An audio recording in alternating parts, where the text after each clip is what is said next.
You replaced the spark plugs and ignition coils on your Ford Escape, but that stubborn P0300 random misfire code immediately came back.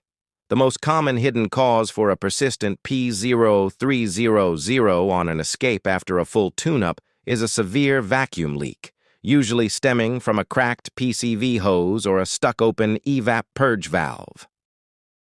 An engine needs air, fuel, and spark to run smoothly.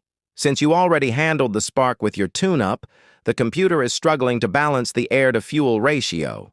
Unmetered air slipping past the mass airflow sensor leans out the mixture across all cylinders, triggering that random misfire warning instead of isolating a single cylinder.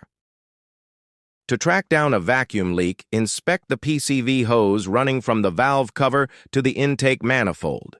These rubber hoses turn brittle from engine heat and crack underneath where you cannot see the damage. A quick smoke test pushed through the intake system will instantly reveal even the smallest cracks, leaking unmetered air. If the hoses are solid, the next culprit is the EVAP canister purge valve. Ford Escapes are notorious for purge valves that fail in the open position, constantly pulling fuel vapors and extra air into the intake manifold. Disconnect the electrical connector and the hose, start the engine, and put your finger over the valve opening to feel for a vacuum. If you feel suction, the valve is defective and must be replaced. After replacing the damaged hose or purge valve, disconnect the negative battery terminal for 15 minutes. This forces the engine control module to reset the long-term fuel trims that adapted to the vacuum leak.